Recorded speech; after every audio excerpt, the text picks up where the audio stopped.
your game cartridge does not have a handle, your game cartridge sucks. Killer Bees on the Odyssey 2. Huge day today because the episode list for CGR 20 is finalized. And like you'll see a lot in this series, I made a list. I have to check off all this stuff when it's complete. Here's the rundown of the complete Classic Game Room 20th Anniversary Retro Spectacular episode list. In first place, we have the Darth Vader Atari 2600 review, followed by Human Cannonball on the 2600, Gunstar Heroes for the Sega Genesis, Akira Psycho Ball for the PlayStation 2, Xanac X Xanac for the PlayStation 1, Odyssey 2 Voice, followed by Type and Tell on the Odyssey 2. That's a good one. Tatsujin on the PC Engine, Dead or Alive 6, PlayStation 4, Power Stone 2 for the Sega Dreamcast, finally, Fire Emblem Warriors on the Switch, Killer Bees on the Odyssey 2, the best Odyssey 2 game by a mile, Ray Crisis on the PlayStation 1, and I may rearrange these last three since they're the ones I have not edited yet, but Earth Defense Force Iron Rain, the Bally Astrocade review, and Wizard of War on the Bally Astrocade. That's the episode list. There it is inside Procreate. Prior to the logo being put on top for the packaging. Good shot of detail. But wait, there's more. In other exciting news, I also finally completed the packaging artwork. This is the rough art prior to titles going onto it for CGR 20th.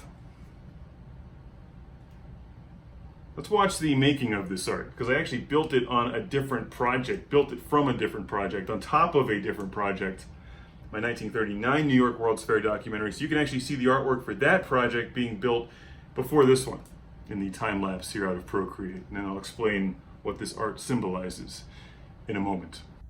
Let's go with a replay here. You can see I built it on top of my 1939 World's Fair documentary artwork. Experimenting with some brushes and ideas there, Trilon and Perisphere. Eventually I went with a neon brush behind them just to make them pop out, and added some effects, and eventually the logo. This was a spaceship sort of red, blue, and green design idea. It just looked sloppy. Just experimenting with some reds and colors and a starburst pattern. It didn't really work out. This is a digital piece of art that I created in Procreate entitled The Mess of It All. I don't usually give my art names, but I thought I would name this one because it represents Classic Game Room over the years. A digital mess that forms a whole. Because the show's production over 20 years has been thoroughly inconsistent. And then when I go through and try to edit all this stuff together, I realize that in a way the inconsistency gives it some character. And it's really fun to put like 1999 intros in front of 2019 videos, just to see the difference in type fonts, the difference in just film video quality. And it's all digital, so just was playing around in Procreate, working on some art projects, and came up with this, and I said, you know what, that pretty much represents it. It's a mess, but it's a good looking mess in the end. But eventually I started doing some of these like textures. Just built and played and tweaked and built and built and built until I arrived at this. And sometimes when creating covers, I get it right on the first try. Other times it takes me like 10 tries or more. And this is one of those designs, because I couldn't think of one single image that represents Classic Game Room over a 20-year period. When you say video games, I mean, what is that? What is a video game? I mean, is it like an Atari, an arcade machine, a PlayStation? I've used the whole controller. I went with controllers for the CGR Supreme series. Edit Station 1 is the face of the CGR 2085 set. For Classic Game Room 20th, I just couldn't think of any one thing. Like I was thinking beer, the beer guy, El Caminos, joysticks, Ataris, wood grain, me, like nothing quite fit. The last thing I want in packaging is me, believe it or not.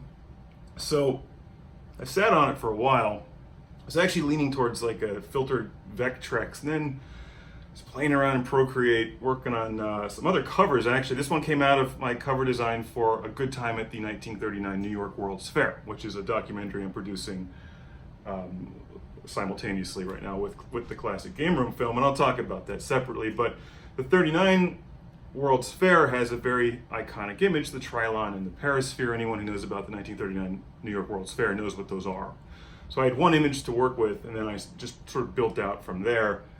And actually I built this design on top of that because I was thinking about using one central image. I went with the 20th. I was thinking it just looked cheap. And I was playing with brushes and came across this digital effect that I actually used in the Jesus book, in black and white for the Jesus book.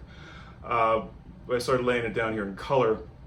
In fact, if you read Jesus #3, I use a lot of the same brush patterns in the scene when they start shooting Vectronics 9000 in the face. I'm nuts. And put it down, and it just looks like digital barf. But that's exactly what Classic Game Room is. It's just digital barf on the mimeograph. Most people don't know what that is anymore. So it's like just a mess that comes together as a whole. A digital mess that forms a whole. The mess of it all. I forgot to add Space War on the Vectrex. It's one of the smaller reviews, but I'll shove it in somewhere in here where it makes sense. You can't do a 20th anniversary without a Vectrex review, and it's a good game on the Vectrex. So somewhere in there will be Space War. Getting close to finishing this thing up, hopefully within a week, which is actually pretty ambitious, but it's got to get done because then I got to finish 39 documentary on top of it, which is a fascinating production because I'm producing a documentary with the Classic Game Room production mentality, which is like, you should not do, but I think that in doing it like that, it's actually turning out to be a fascinating documentary, and you'll see why a bit later. So, totally different subject matter, but similar production style. All right, I get back to work. Thanks for watching. I hope you like my pretty pictures, and if you don't, I don't care. So, see you later.